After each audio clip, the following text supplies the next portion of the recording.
आंब्यापासून बनवलेला हा पदार्थ बनवायला जितका वेळ लागेल त्यापेक्षा कमी वेळेत फस्त होईल, कारण की आजचा पदार्थच असा आहे ना की पाहूनच तुम्ही करायला घ्याल. तर जास्त वेळ न वाया घालविता लगेचच आपण रेसिपीला सुरुवात करूयात.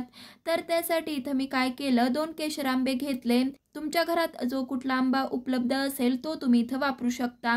पण जर का तुम्ही छान असे केशर किंवा हापूस आंबा घेतला तर पदार्थाला रंग छान येतो. आता आधी तर आपल्याला आंबे स्वच्छ धुवून घ्यायचे. तर त्यासाठी इथं मी एका भांड्यात भरपूर सारं पाणी घेतलं.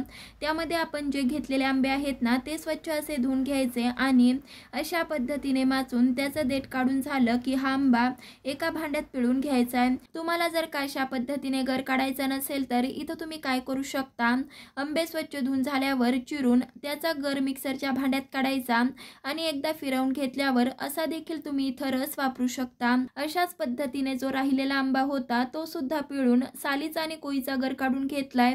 हा सध्यासाठी गर बाजूला ठेवायचा आहे.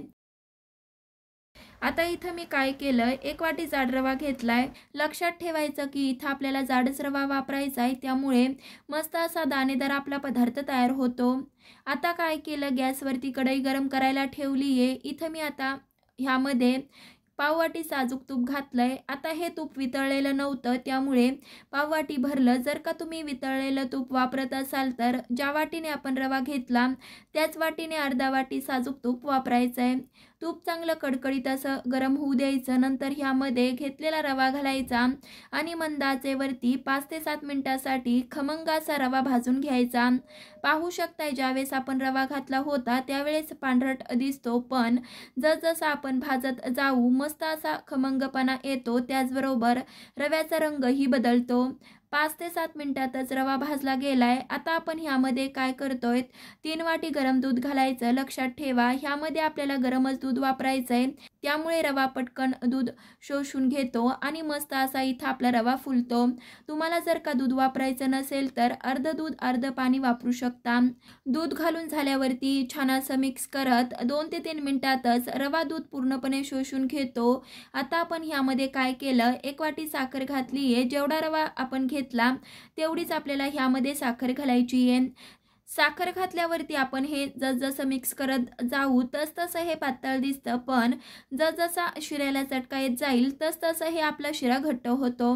पाहू शकताय मगाचपेक्षा बरंचसं हे घट्ट झालंय. ह्यापेक्षाही घट्ट करू नका, कारण की थंड झाल्यावर आणखी हे घट्ट होतं.